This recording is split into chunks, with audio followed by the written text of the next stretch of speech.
Hello, welcome back to Samruddhi's simple life. आणि खरं तर आज मी पराठ्याची रेसिपी बनवते.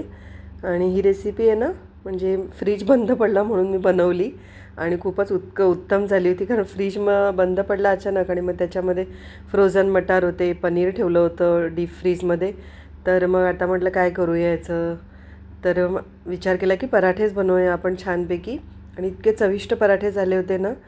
तर आतमध्ये बघा स्टफिंग कशी छान भरली गेलेली आणि एकदम फाईन स्टफिंग नाही आहे, तर थोडी अशी जाडसर स्टफिंग. म्हणजे आपण आलू पराठा आणि कॅबेज पराठा आमच्याकडे नेहमीच बनतो, तर त्यापेक्षा हे पराठे खूप वेगळ्या चवीचे आणि छान खमंग असे झाले होते. म्हणून म्हटलं आपण रेसिपी नक्की शेअर करूया. आता हे बघा, हे फ्रोझन वाटाणे आहेत ना, म्हणजे ओले मटर असतात ना, ते डीप फ्रीज केलेले असतात ना, पॅकेटमधलेच होते. ते आहेत 400 ग्राम आणि पनीर आहे 200 ग्राम. आता बघा, अगदी जाडे 2 मोठे असे आल्याचे तुकडे घेतलेत मी, त्याचं वरचं साल काढून. आणि 8-10 पाकळ्या सोललेल्या लसणीच्या आहेत. मी लसूण सोलून फ्रीजमध्ये ठेवते, मग त्याला असं मोड येतात.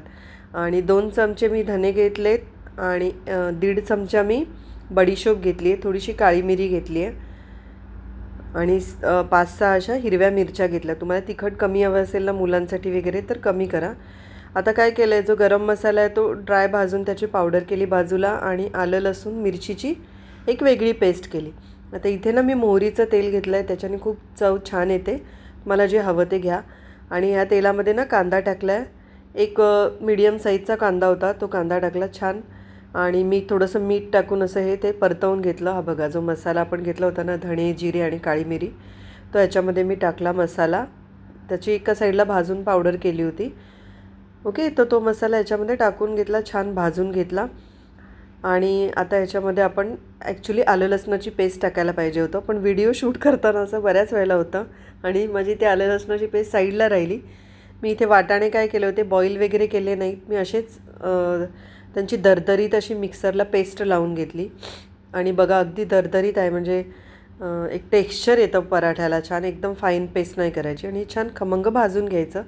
आता खरं तर आधी आलं लसणाची पेस्ट हवी होती, तुम्ही टाका लक्षात ठेवून, मी विसरली. मग मी हे काय केलं, जे मटारचं पेस्ट होती ना, ती छान रोस्ट करून घेतली. थोडंसं त्याच्यात अजून चवीपुरतं मीठ टाकून घेतलं मी.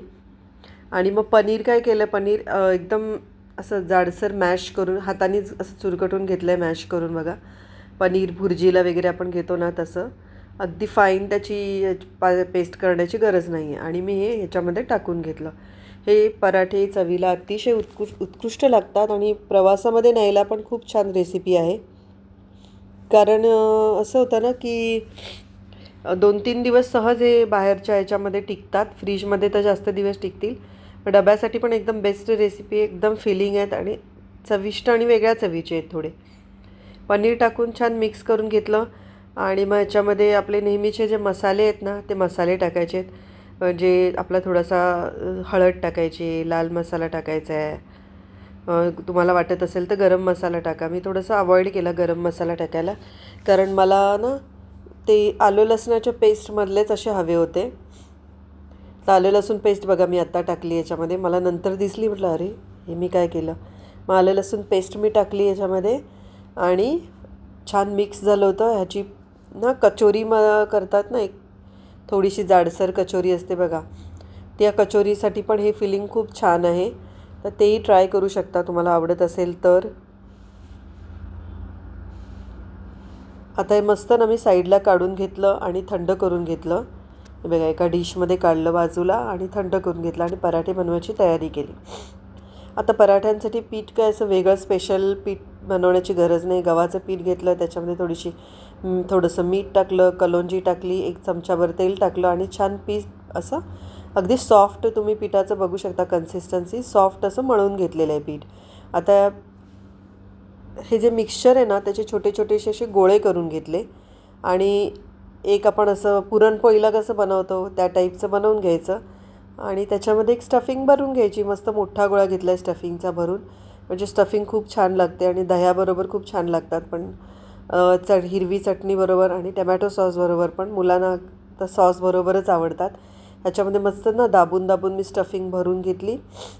आणि खरं तर मला पराठे ना असे फुटलेले आवडत नाहीत, म्हणून मी आलू पराठा वगैरे तसं बनवत नाही, 2 वेगळ्या चपात्या लाटून त्याच्या आतमध्ये स्टफिंग भरते. तर पण ह्याच्यामध्ये मी स्टफिंग भरली ना तर अजिबात ती बाहेर आली नाही.